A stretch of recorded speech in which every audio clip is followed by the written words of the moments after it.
Bem-vindo! Eu sou o Alan Henrique e esse é o Clique 365, um desafio onde eu trago, durante 365 dias consecutivos, um clique, uma ideia, alguma coisa para nós podermos aprender todo dia. E hoje eu gostaria de falar sobre fé e razão.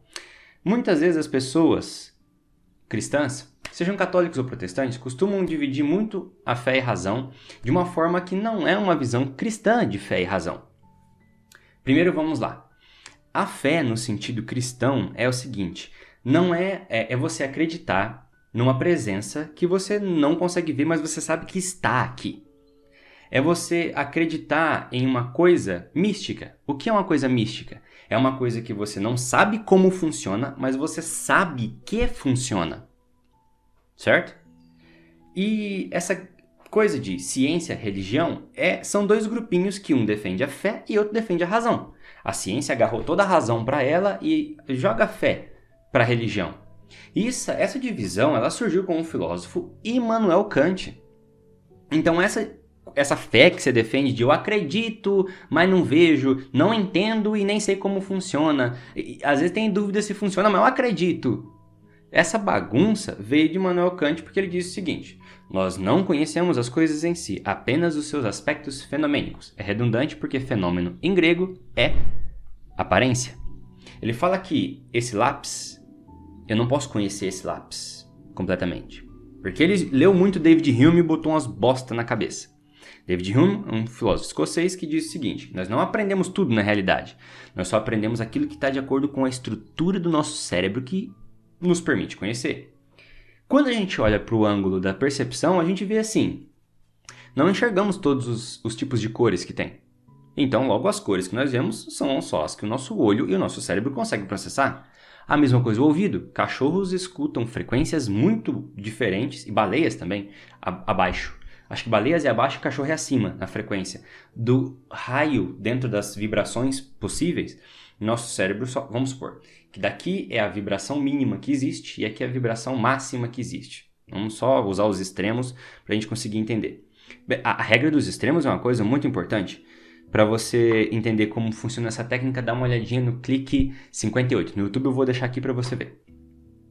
Outras plataformas, dá uma olhadinha. Ainda não tô craque nelas. Voltando pro foco, aqui. A vibração mais simples com a vibração máxima possível. E nós estamos em um trechinho bem estreito. Então, veja. O próprio fato de nós sabermos que existem frequências maiores e menores que nós não captamos mostra que Hume e Kant estavam um pouco enganados. Em qual sentido? De que nós podemos ter consciência de coisas que nós não somos capazes de perceber. Nós somos capazes, por analogia, entender uma coisa que se parece com aquilo. Nós sabemos, por exemplo, que existem vibrações sonoras mais altas e menores do que nós conseguimos ouvir. Pois, Kant ele dizia o seguinte, que a razão era as coisas que você entende, os aspectos que você compreende. Ele percebe então que ele vê que ele fez uma desconexão da realidade e que como então se eu não entendo nada que está no mundo fora, como eu consigo agir nele? Ele usa a fé para colar essa cabeça doida que ele diz que existe, que na verdade não existe, com a realidade. Mas nós precisamos acreditar, ter fé na tradição. Ele defendia muito a tradição, porque as pessoas fizeram e isso funciona.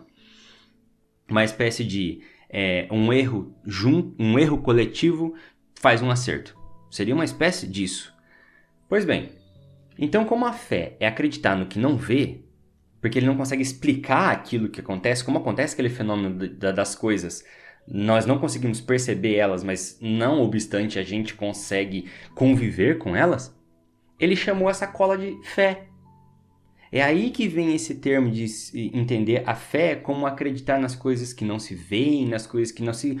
Para com isso! Fé é a certeza ininterrupta de que as coisas estão aqui. De que Deus está aqui. Então, muitas vezes nós defendemos a nossa fé perante pessoas que não têm fé, que na verdade estamos defendendo uma ideia kantiana sem saber. Estamos defendendo um erro de um filósofo em vez de defender o acerto da tradição cristã, que é entender que Deus está presente. Deus é o verbo, ele age sempre, mesmo que nós não estamos vendo. Você sabe que existe mesmo sem estar vendo. Você percebe que é fácil você acabar confundindo fé é aquilo que você não vê? Quando você abre os olhos da fé, você consegue perceber elas e é muito visível. Por quê? Porque se Deus ocupa todo o espaço, Ele está aí. Percebeu isso? Pois bem, esse foi o clique de hoje. Se você gostou, compartilha, se inscreve, deixa algum comentário aí, comenta, curte se você está no YouTube. Muito obrigado pela sua atenção. Até o clique de amanhã.